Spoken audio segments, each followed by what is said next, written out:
과학적인 양당제가 지금 오늘의 진영 대결과 이거를 가져왔다. 제가 보면 멀쩡한 친구인데도 이 계엄하고 나서 용산 가서 이렇게 사진 찍고 뭐 이런 친구들이 있어요. 예, 간혹.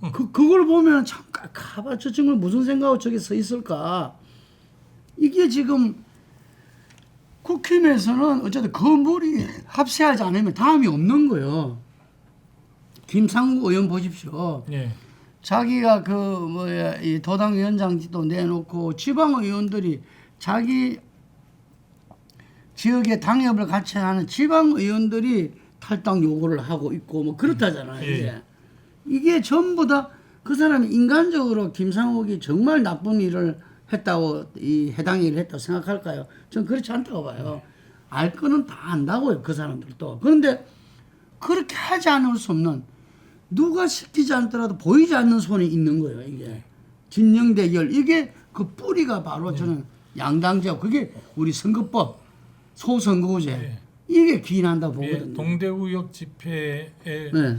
사람들이 많이 모였잖아요. 네. 이제 탄핵 반대하는 집회. 그게 TK가 먼저 다 나왔을 거야. 대구 경북위원들이 꽤 많이 참석한 게 사실은 이제 이 표를 먹고 사는 국회의원들이 지역 구민들의 의식이랄까 민심을 반대하기가 어렵잖아요. 그러니까 많이 나갔더라고. 어떻게 보면 이 공화국을 어쨌든 말아먹으려고 했던 게 계엄이고 그런 건데 어떻게 보면 당연히 계엄 해제는 뭐 동의했지만 탄핵은 반대한다는 게 우리가 동의하기 어렵잖아요. 그런데 뭐 예를 들면 권영세 비대위원장도 계엄은 당연히 해제되는 게 맞지만 윤 대통령을 탄핵하는 거는 가하다 뭐 이런 표현인데 그것도 일반 상식적인 사람들이 이해하기는 좀 어렵고. 아니 권 대표도 자기가 국회에 있어서도 그 당시에 계엄 해제 투표장에 안 나갔을 거다 그러잖아요. 이게. 그런데 우리 상식은 정말 반하는 말씀인데 또 국힘 지지자들한테는 좀 어필할 수 있는 말씀인지 모르겠네요. 근데 왜냐하면은 이분들이 이제 아까 말한 동대구 집회에 만약에 안 나갔다. 예. 그럼 다음 이제 이 공천 시기에 예. 안 나간 사진을 딱 이렇게 해가지고 두고 예. 그게 민주당으로 치자면 수박이 되는 겁니다. 예. 이게 그러니까 지금 어제 놀랄만한 이야기를 들었는데 이재명 대표가 한 유튜브 방송에 나가가지고 지난 총선 이야기를 하면서 그 당시 체포동의안 가결 때 그때 국회에 계셨잖아요. 예. 그때 본인이 불체포 특권 폐지한다 라고 이야기했었어요. 했음에도 불구하고 하고 체포동의를 막아달라 했지. 며칠 전부터 그 전날인가 막아달라고 이야기했는데 가결이 됐어요. 그리고 그때부터 이 무기명 투표니까 누가 누굴 투표했는지는 안 나타났죠. 네, 안 나타났는데 그때부터 색출하기 시작했잖아요. 예. 대충 기자들한테 보면 막 뭐 정리해가 매일매일 와요. 이 사람이 추가되고 이제 빠지기도 하고 빠지기도 하고 막 이렇게 왔는데 결국 34명인가 나중에 그게 됐는데 이분들 중에서 공천 한 분도 못 받았어요. 무시무시하더라고. 그렇습니까? 예. 그런데 오늘 어제 거기서 말씀하신 게 체포 동의안 가결에 동의한 분들이 이런 비명과 검찰이 짜고 한 거다. 근데 도대체 이 발언을 이 시점에서 왜 했는지를 떠나서 어떻게 같은 동료 의원이잖아요. 예. 예. 그리고 국회의원 한 분 한 분이 헌법기관인데 이 검찰하고 짜고 했다. 그럼 뭘 말하는 거죠 도대체? 짜고 했다는 것은 지금 검찰의 검은 거래를 했다는 건데 네. 동료 의원들에 대해서 그렇게 판단할 수 있는 무슨 근거가 있어야 되는데 지금 감히 그렇다는 거 아닙니까? 자기는 근거는 없다 그래요. 근데 네. 시기가 대충 맞아진다. 근데 제가 이제 그때 대사를 봤어요. 보니까 그때 당대표직은 내려놓는 게 좋지 않느냐 이런 이야기들이 있었어요. 여론이. 예, 좀 그러니까 그분들이 이제 그런 이야기를 했다는 거죠. 이게 당대표를 내려놓으시라. 그러면 우리가 체포동의안 이게 동의하지 않겠다. 그런데 끝까지 고집을 피우면은 이 체포동의안에 찬성해서 결국 그렇게 할 수밖에 없다. 그거는 모르죠. 이거는 야사기 때문에 실제 그런 말이 오갔는지는 모르지만 그 당시에 언론 보도 보면 이런 이야기도 있었다는 게 나왔어요. 네, 저도 기억이 납니다. 근데 본인이 지금 그 이야기를 하신 거거든요. 어제. 어쨌든 이제 그분들이 그런 요구를 했다 하더라도 그거하고 검찰하고 내통한 거하고는 다르잖아요, 차원이. 일시가 비슷했다 이런 이야기라. 근데 그런 이야기를 이 제1당 어마어마한 일당인 당 대표가 그리고 차기 대선 주자로 누가 보더라도 부동의 1위가 그런 이야기를 한다는 거 국민들 굉장히 충격받으시나 봐요. 우리 민주 진영에서 대선의 승리 방정식은 늘 연대하고 연합하고 통합할 때 승리했습니다. 김대중, 김종필, DJP 연합도 그랬고 또 정권 재창출도 마지막 하루 전날 다시 뭐 철회를 했지만 정몽준 노무현 단일화가 소위 그 정권 재창출 후보 단일화 여론조사가 네, 컸죠. 했거든요. 그런 걸 보면 지금 양 진영이 굉장히 좋은 결집을 하고 있는 상황이고 또 얼마 전에 어느 신문에 보니까 그 우리 국민들 이념 성향을 물어보니까 본인이 보수라고 생각하는 사람이 35%, 진보라고 생각하는 사람이 26%, 중도가 30몇 % 이렇게 돼 있더라고요. 예. 그럼 우리 쪽은 정말 연대연합 모든 세력을 끌어모아야 대선에 승리할 수 있는 거거든요. 그럼 당내의 사정으로 보면 어쨌든 작년 총선 과정에서 비명 행사, 친명 행제 뭐 이런 논란들이 있었잖아요.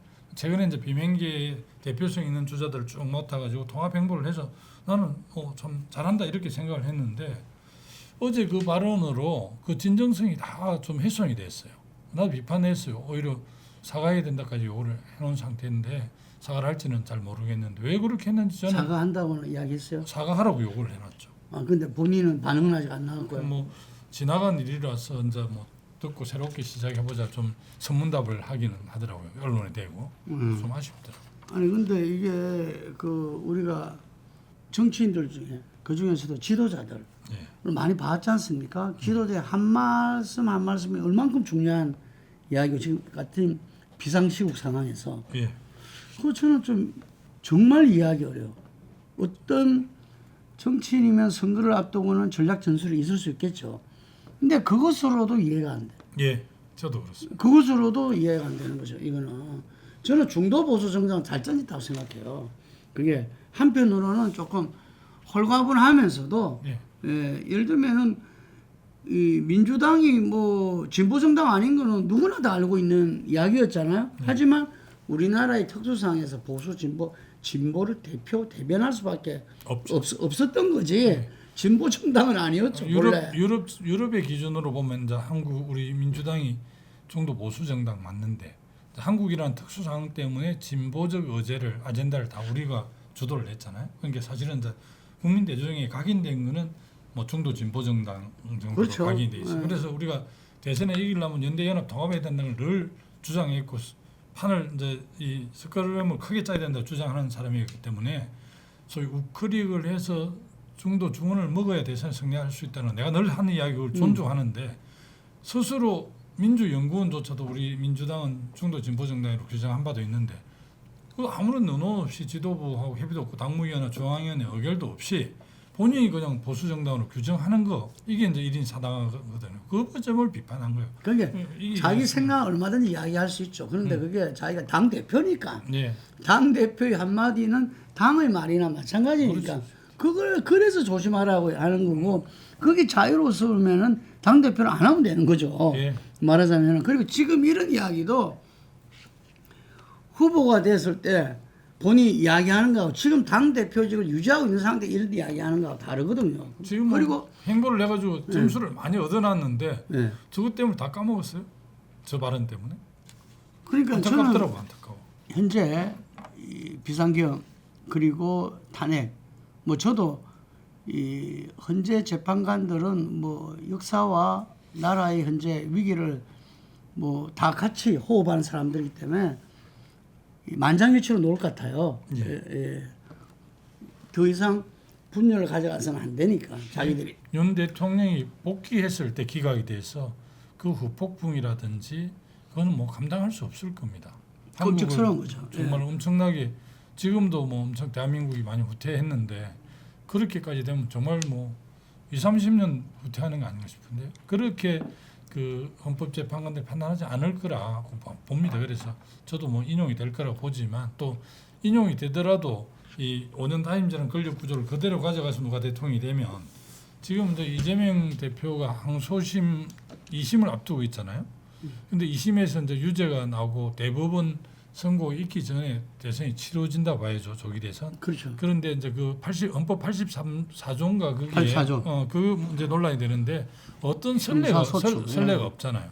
내란 외환죄를 범하지 않고는 행사소추를 할 수 없다는 게 이제 그게 뭐 기소대가 재판 중인 것도 못 하는 건지 아니면 재판 안 된 거는 안 하는 건지 아무 선례도 없고 아마 이제 이재명 대표가 조기 대선에 승리를 했을 경우에 아마 절반의 보수 지금 뭐 강화문에 여의도에 나오는 분들이 불복할 겁니다. 불복하면서 아마 그렇게 할 거고. 이제 국민 절반은 이제 대선을 통해서 국민이 주권 행사됐으니까 5년 동안 대통령 하게끔 그 엄호를 하고 국민 절반은 계속 재판 받으라고 하고 이 난장판이 될 것 같은데 나는 그러기 때문에 오히려 개헌을 통해서 이제 권력을 줄이면서 분산하면서 이렇게 하면 이재명 포비아에서 우리 국민들도 좀 풀리고 이렇게 해서 나라가 좀 안정적으로 되지 않을까 이런 생각을 합니다. 조기 대선의 최고의 하도가 저는 이재명 포비아라고 봐요.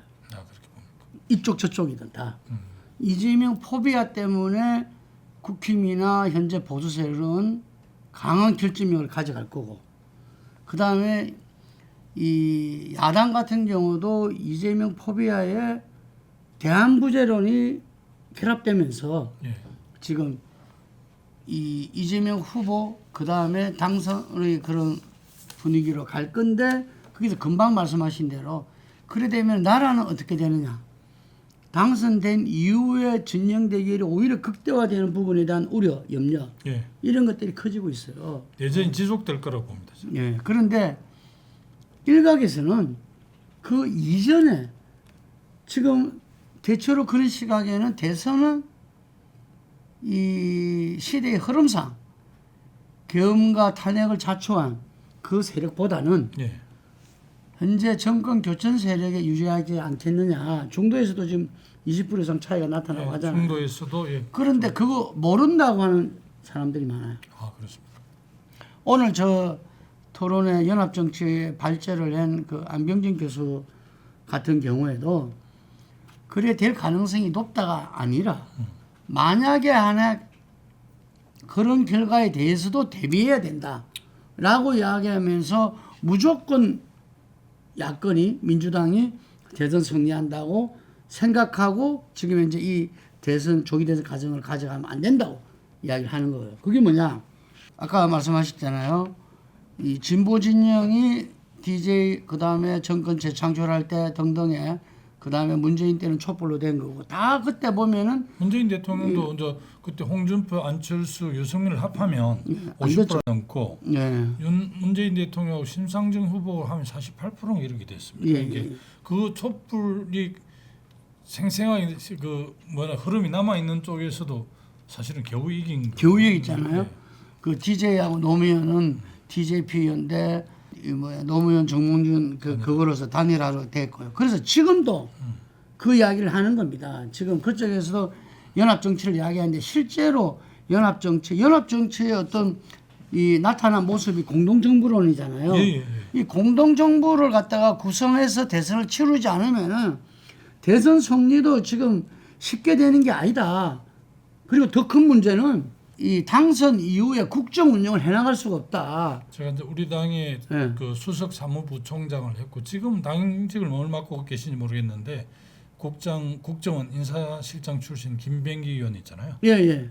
동작에. 동작. 김병기 의원을 제가 한 보름 전에 그 차담을 한번 했는데 만만치 않다 상황이. 그러면서 이런 상황에 대해서 굉장히 걱정하고 단단하게 좀 준비해야 된다는 이야기를 하길래. 그것도 주류인데 주류. 그래서 내가 참 그래도 김병기 의원께서 제대로 상황을 보고 있구나. 그래서 좀 안심이 조금 되더라고요. 낙관만 하고 있지 않더라고요.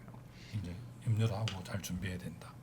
사실은 그때 박근혜 대통령 파면되고 그 촛불 때도 겨우 이긴 건데. 그럼요. 지금은 사정이 그때하고 많이 다르더라니까요.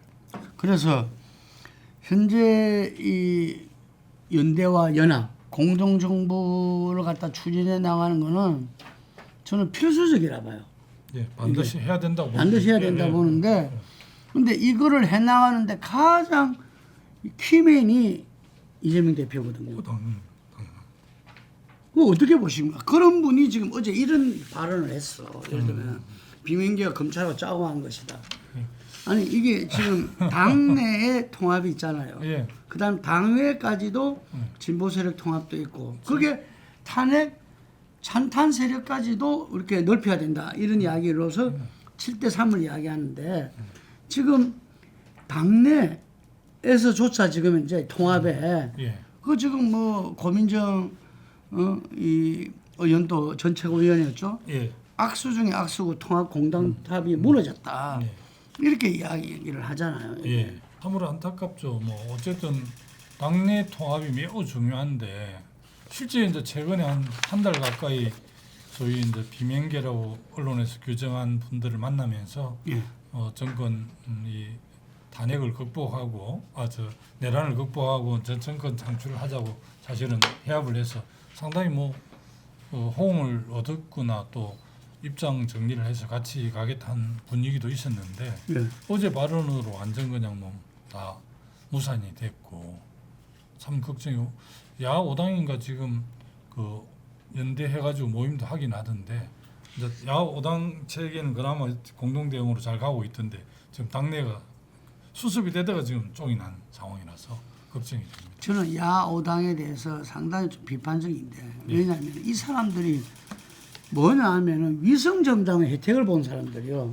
이 야오당이 예, 그렇죠. 예. 태생적으로 예, 예. 그러면은 지금 이제 우리가 다당제가 못 간 게 지금 개혁적인 다당제잖아요. 예. 그러니까 사실상 양당제잖아요. 이게. 예. 그게 뭐냐면은 이 위성정당 때문에 그래 된 거거든요. 그래서 나는 이분들이 야당 역할을 자기들이 활동을 하려면은 위성정당에 대해서 근원적인 이 대국민 사과와 이 진보정당에 대해서 이렇게 자기들이 다시는 진짜 이것저 말하면 대국민 사기극이었어요.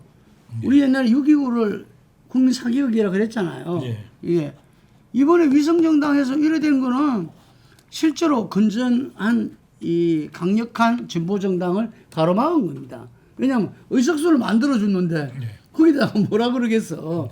자기가. 그러니까 이분들만 가지고서 아까 말한 이 통합과 연대를 이야기하는 건 어부성설이라는 거예요. 맞습니다. 예. 예. 특히 시민사회도 있고 여기에 참여하지 않는 뭐 여러 가지 조직들이 많이 있으니까요.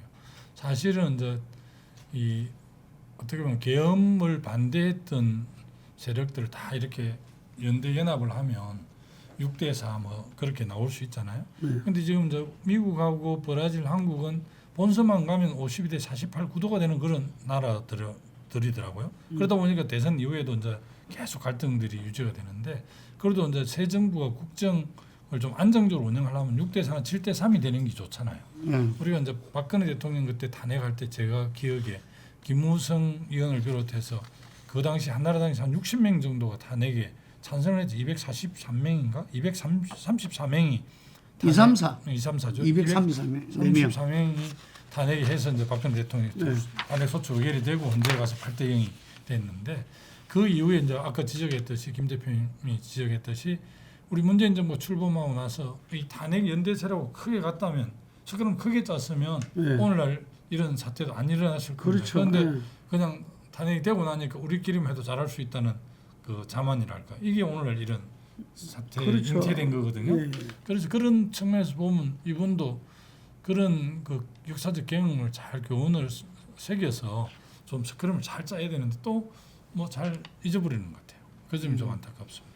근데 지금 안타까움으로 지금 끝날 일이 아니잖아요. 이게 거기에서 우리 그 의원님이 그 역할이 제가 아까 말한 대로 이 좀 뭐든지 보면은 좀 강력하게 추진력이 필요하지 않습니까? 이게 그래서 여기에 대해서 어떤 구상을 갖고 계시는지 궁금합니다. 일단은 뭐 사김 연대 제안도 좀 하고요.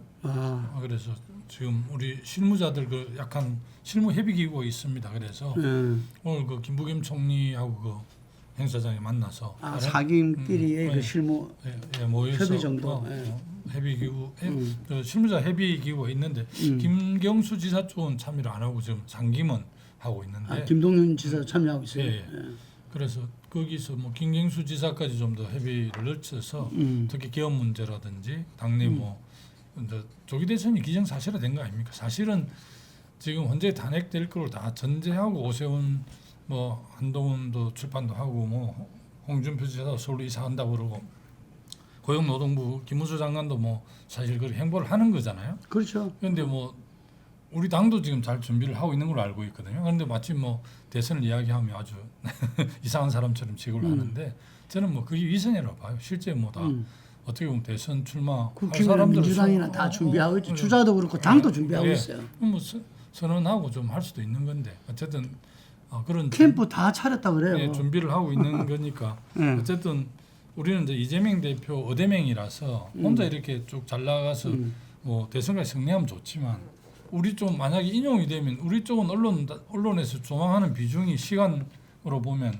한 20-30% 될 거고 60-70%가 국민의힘 당내 경선 쪽으로 쏠릴 텐데 얼마나 우리가 불리한 겁니까? 그래서 사실 우리도 좀 선의가 굉장히 될 수 있는 구도가 되면 좋은데 지금은 당내 세력이 워낙 다른데 그래서 이제 조국 혁신당에서 제안한 큰 오픈 프라이머리에 어제도 뭐 저 기자회견 하고 나오니까 기자들을 물어서 조국 혁신당의 김선민 대표인가 그런 제안한 그 원칙에 나는 동의한다 했고 김동연 경기지사도 뭐 흔쾌히 동의하고 김부겸도 동의하고 김경수 지사 동의를 했나 동의를 이래서 근데 이제 큰 언론은 맞지만 그게 이제 현실적으로 적용이 되려고 하면 약간 실무적인 복잡한 논의들이 있어야 될 겁니다. 그래서 어쨌든 국민의힘 경선만큼 정도는 좀 우리 그 민주진영의 대선 후보 경선도 좀 역동적이었으면 좋겠다는 게 제 개인 생각이고 그렇게 한번 좀 만들어 보려고 합니다. 그게 지금 현재 그 민주당의 당헌당규에 있는 경선 룰 여론조사 50 당원 50 이거하고는 다르게 진행된다는 거죠. 다르게 진행되고 이제 원래는 후보들 이런 룰이 있지만 대선의 경험에 보면 늘 그 후보 출마 후보 진영을 대표하는 사람들이 나와서 또 룰 조정을 미팅을 다 하죠. 미팅에서 룰 세팅을 하거든요. 그러니까 이제 아마 탄핵이 되면 바로 우리 당 예선전도 준비하고 해야 되니까 당내 그렇게 꾸려질 거라고 보고. 지금 조기 대선 이야기할 때가 아니다는 어쨌든 이재명 대표 쪽에서 캠프 인사가 나왔다는 것도 좀 그런 거죠. 예를 들면 실제로는 준비 다 하고 있으면서 다른 사람들 보고는 지금 개헌의 개짜도 이야기하지 말라고 하는 판이니까. 이게 그래서 그게 이선적이란 겁니다. 제가 끝하고 속 다른 거지 다. 뭐. 그런데 밤낮으로 다 대선을 준비하면서 그렇게 하면 아니 그러니까 정치인들은 우리 의원님도 뭐 다 장관, 도지사, 뭐 국회의원 다 해보시니까 알겠지만 국민들한테 신뢰가 제일 중요하잖아요. 이전에는 정치인들 말 메시지 하나가 뒤에 이게 아니다 밝힌다고 치명적이었는데 지금 이재명 대표 그런 게 좀 자주 있어요. 사실은 뭐 무신분립 아닙니까? 신뢰가 없으면 아무 일도 할 수 없는 건데 이제 말을 너무 이렇게 신중하게 안 하고 막 말을 자주 바뀌고 이러면 신의의 문제죠. 이재명 대표가 지금 뭐 NDBI 이야기도 하고 좋은 이야기를 많이 하는데 저쪽에서도 이제 막 공격을 하죠. 신뢰 문제로. 그리고 또 이재명 대표가 말을 뭐 여러 번 어쨌든 좀 바꾼 적도 있기 때문에 그 신뢰 문제가 연결이 되면서 아무래도 이제 국민들로부터 신뢰를 못 주는 측면도 있죠. 그 부분도 뭐 굉장히 당 대표로서 조심해야 될 부분. 근데 사법 리스크 외에 리더십으로서 그 문제 제기를 많이 하더라고요.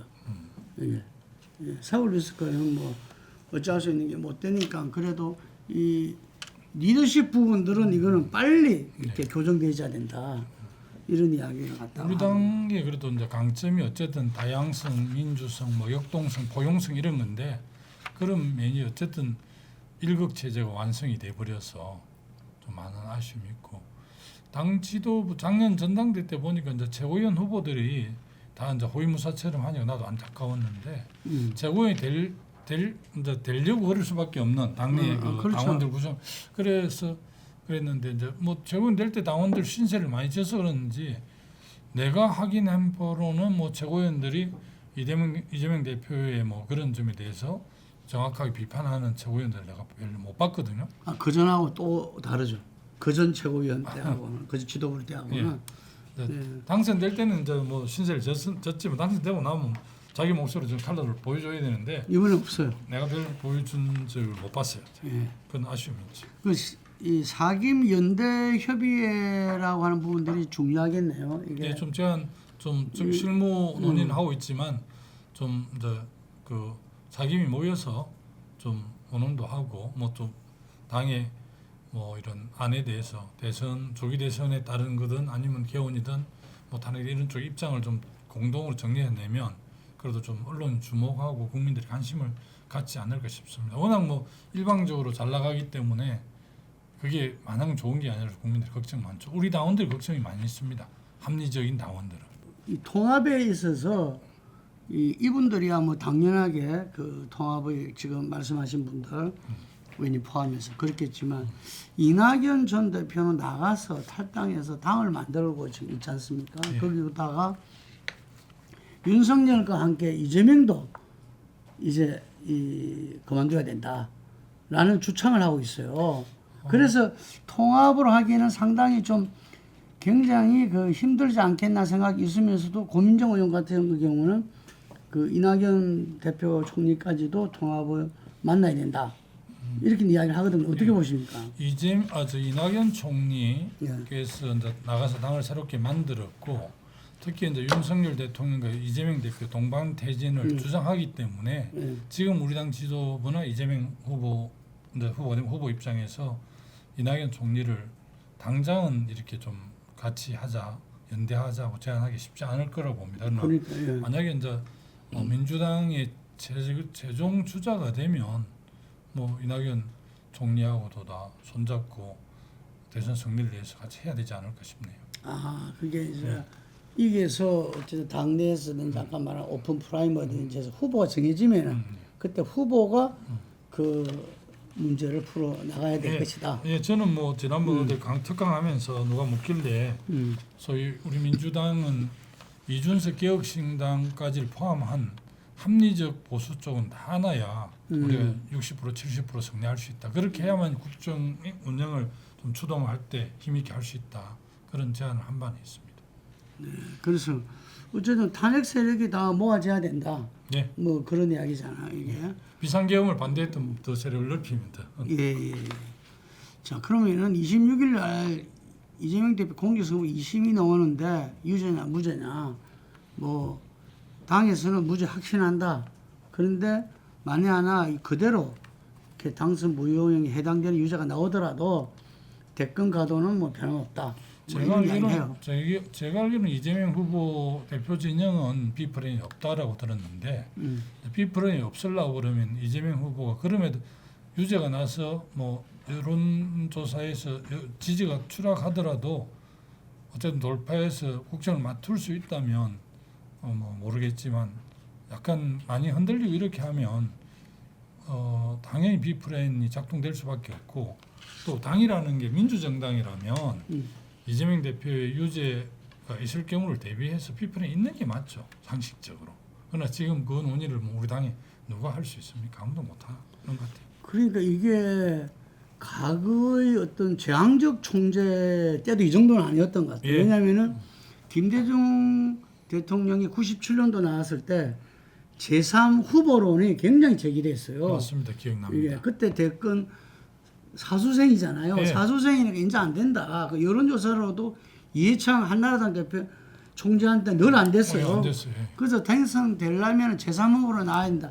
그 제3 후보가 정대철 의원이었어요. 예, 맞습니다. 지금 권정회장님. 예. 그랬었는데 그런 이야기들이 그냥 제기돼졌어요. 예. 제기되고 거기에 대해서도 반론도 있고 막 이랬었는데 지금은 금방 말씀하신 대로 아예 그 이야기를 당에서는 뭐 아까 말한 최고위원들은 물론이거니와 예. 아무도 이야기하지 예. 않는. 검기어가 돼 있어요. 예. 예. 그런 문제에 대해서 문제 제기하는 것이. 이게 결국은 이전에 그 수박 이 파동 때문에 그런 수박으로 찍히니까 이거는 아무 활동을 못 합니다. 우리 의원님 수박으로 안 찍혀서 잘 모르겠지만 제가 수박으로 찍힌 사람들 이야기 들어보면은 문자 폭탄이 이게 말이 아니고요. 그 다음에 그 지역에 늘 함께 했던 그 당원들 이분들도 막 계속 그걸 이야기하고 정치 활동 자체가 정말 움직일 수 예, 없는. 그러니까 지금 그걸 경험하고 듣고 했는데 누가 이야기할 수 있겠어요? 예. 올해- 이게 민주당이 망하는 거 아닙니까? 예.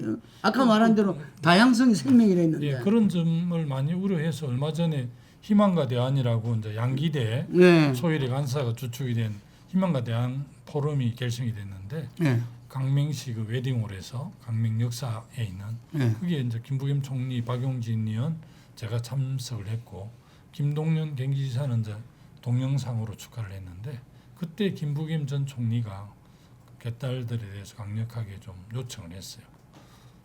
그렇게 공격하고 이런 것이 우리 당의 애연 확장이나 대선 승리에 전혀 도움이 안 되니까 많이 자제했으면 좋겠다 이런 걸 했고 그게 보도가 됐었습니다. 근데 본인이 지금 비민교와 검찰이 짜고 체포동의안 가결했다고 하는 판에 이게 그때도 보니까 그 말 듣고 좀 자제하는 게 좋다 이런 말도 예. 이 반응을 했죠. 예. 화답을 해줬지만 이런 마당에 지금 뭐가 되겠냐 이거지. 그랬을 때 공직선거법 위반이시면 유죄가 나오면 뭔가 변화가 있지 않을까요?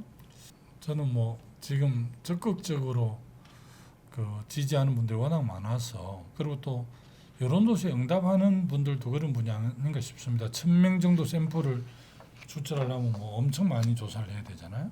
그래서 오히려 뭐 더 뭉칠 수도 있고 여론에 그렇게 여론조사에 그 반영될 것 같지가 않다는 게 제 판단인데 또 뭐 당내 다른 분들은 실제 유죄가 나면 이제 대부분 선고만 남고 그렇게 되면 이제 423억인가를 우리가 이제 다시 반환해야 되잖아요. 그렇죠. 당했어요. 당이 반환. 뭐 당사 팔면 맞다든가 그렇다 하더라고요. 그리고 이제 그런 거는 좀 또 다른 문제지만 실제 그렇게 되면 저쪽에서 더 결집이 되고 정치적 공세를 엄청나게 하면 대선 난리를 칠 겁니다. 난리를. 이게. 그렇게 할 거란 염려가 대선이 많아요. 아니라 재판부터 받아라. 지금도 그러고 있으니까 그러니까 이게 참 염려되는 부분입니다.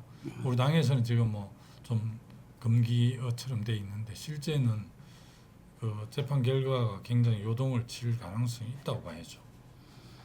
DJ 때도 DJ가 제왕적 총재였잖아요. 제왕적 당 총재였는데 그때도 제3 후보론이 제기됐어요. 예, 예. 이게 오히려 제3 후보론이 제기됐기 때문에 저는 DJP 연대도 가능했다 이렇게 보거든요. 예. 그런 부분에서 아까 말씀하신 대로 그 이 사자 협의회 사김 연대회 뭐 이런 걸 하신다는데 이재명 대표가 이제 성남시장 시절에 예. 그 SNS에 강력한 지지를 했던 손가락 혁명군이라고 손가혁이라고 있었거든요. 아 그렇죠. 예. 그런데 이제 이재명 대표가 경기지사가 되고 어느부턴가 이제 큰 꿈이 있다고 좀 느낄 때부터 손가혁을 손절했어요.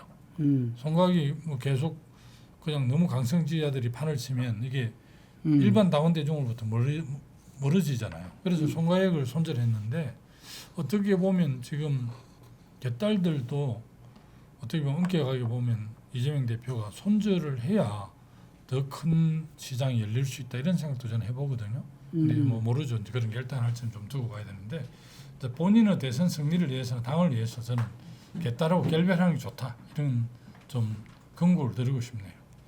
이재명 대표한테 아직 해동 제안은 안 왔습니까? 언론에서 많이 물어보는데 네. 직접은 못 봐요. 그리고 이제 해동을 제안했다고 해서 오늘 그리 이제 전화를 확인해 보니까 이재명 대표의 그 수행실장하는 김태선 의원이라고 울산 농구 의원이 있거든요. 네. 수행실장, 네. 비서실장은 이해식 의원이고 그분한테 전화가 어진거진가 왔더라고요. 내가 못 받았어요.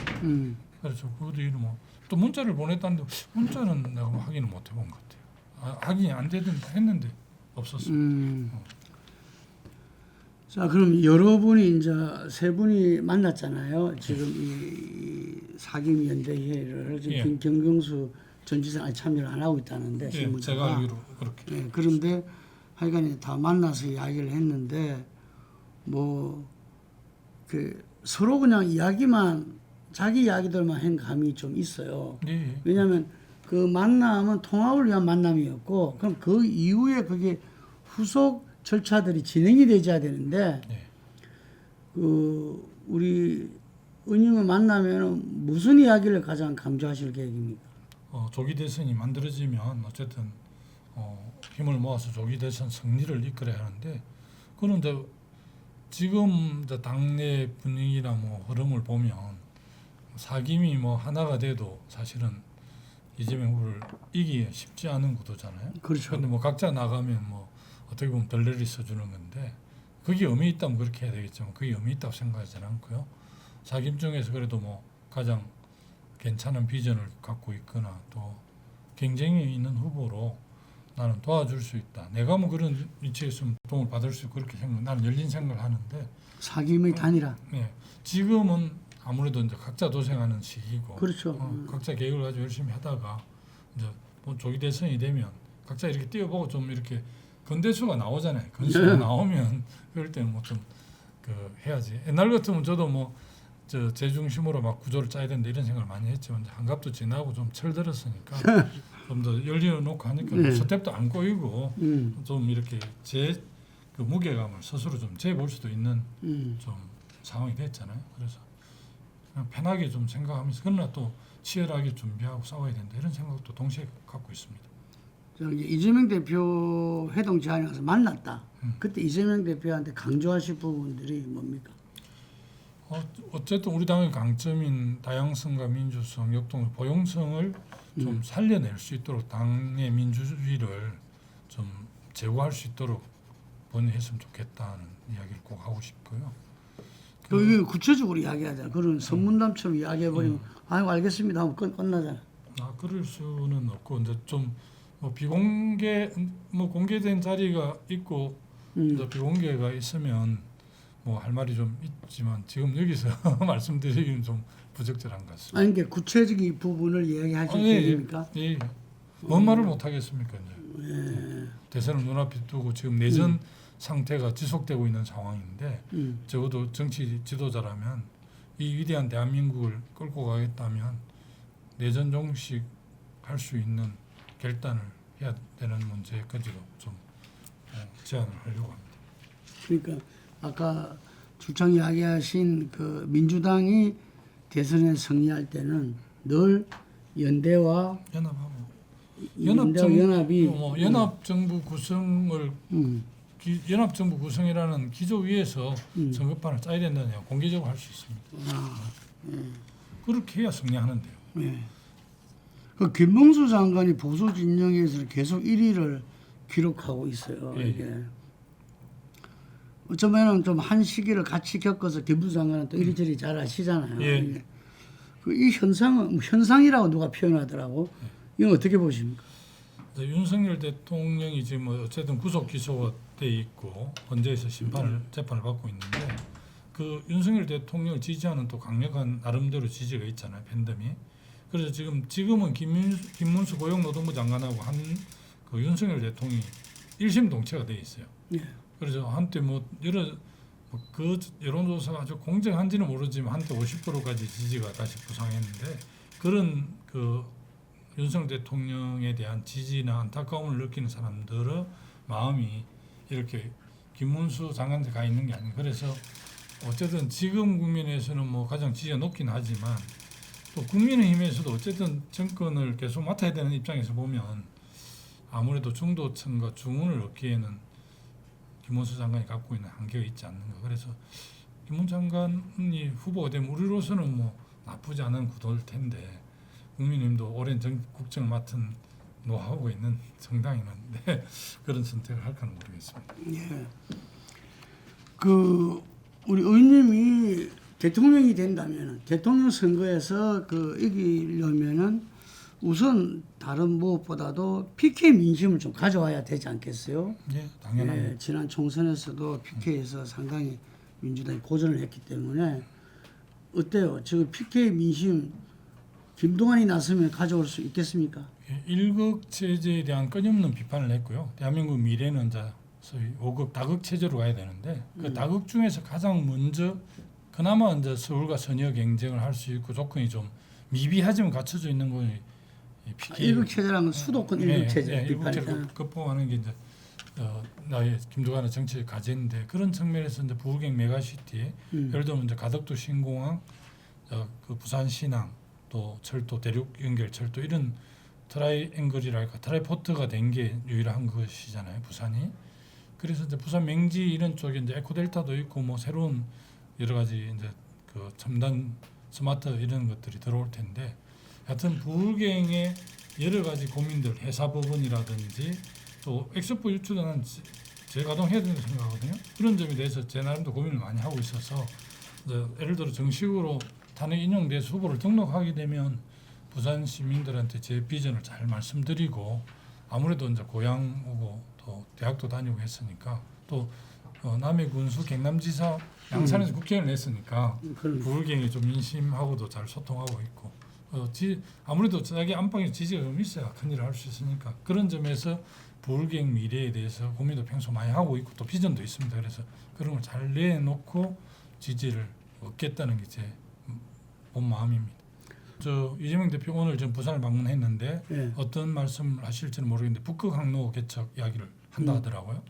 그런데 그 문행 금융단지가 제대로 역할을 하려면 국책은행인 산업은행, 수출은행, 기업은행 다 이전해야 돼요. 그래서 실질적으로 그 역할을 할 수 있게끔 해야 되고 회사 법원도 만들어야 되고 해상 뭐 이런 거래소 있잖아요. 그런 것도 부산에 좀 만들고 북극 항로도 개척이 되고 그렇게 되면 부산이 이제 제2의 원래 부울경이 제조업의 중심이었잖아요. 새로운 스마트 제조업의 중심으로 다시 될 수 있도록 해야 됩니다. 그 글로벌 핵심 도시 특별부 이런 건 다 요새 특별자치도 하고 있기 때문에 그럼 부산만 만들어주고 뭐 다른 데는 안 만들어줄 겁니까? 말은 그럴듯한데 그 별거 아니라고 그런 보십니까? 예. 이재명 대표의 실용주의에 대해서는 우리 장관님 의원님 생각은 어떻습니까? 저도 뭐 굉장히 현장 마을이장부터 뭐 기초강력 또 지방정부를 지원하는 행정자치부 장관을 하면서 늘 실사구시를 내 이념으로 갖고 있고 또 뭐 중국이 그런 주거장막에서 이제 걷어내지면서 중국이 다시 부흥한 게 사실은 등소평원 남순강화 아닙니까? 그때는 농기 흥묘백묘로 했는데 그렇죠. 저는 뭐 실사구시라는 그 정치인이나 행정가 갖는 태도, 자세 또 기본 탑재는 굉장히 중요하다 보기 때문에 나는 뭐 굉장히 좋게 생각합니다. 그런데 어쨌든 자꾸 말이 좀 바뀌면서 신뢰를 못 주니까 좀 문제가 됐지만 나는 뭐 실사구시는 굉장히 국정을 책임지는 대통령이나 또 강력지방정부를 하는 또 시도지사나 또 중앙부처의 강요들, 장관들이나 가져야 될 기본 자세라고 생각합니다. 마지막으로 이 국민을 위해서 희망의 메시지 부탁드리겠습니다. 지금 저는 대한민국은 내전 상태라고 생각을 합니다. 저는 시대의 정신 하두가 내란을 종식하고 국민을 통합하는 게 시대 정신이라고 생각을 합니다. 정치권은 불가능을 가능하게 만들어야 하고 또 갈등을 해소하고 대화 타협을 만들어야 되는 정치권인데 오히려 정치권이 가능한 걸 불가능하게 만들고 타협 가능한 걸 갈등을 조장하고 있지 않았나는 측면에서 깊이 반성하고 어차피 87 체제가 종식이 되는 과정에 있습니다. 그래서 새로운 대한민국을 열려고 그러면 7공화국에 맞는 헌법과 선거법을 통해서 국가 운영 체계 그리고 국민의 대표인 국회가 다양한 개혁 개청의 사람들 국회에 가서 국회가 생산적인 국회 정말 정쟁 없는 국회로 할 수 있도록 개헌과 선거법 개정에 앞장서겠다는 말씀드리고요. 시청자 또 국민 여러분께서 함께해 주셨으면 좋겠다는 당부의 말씀을 드립니다. 감사합니다. 네, 오늘 이것으로 마치겠습니다. 감사합니다. 고맙습니다.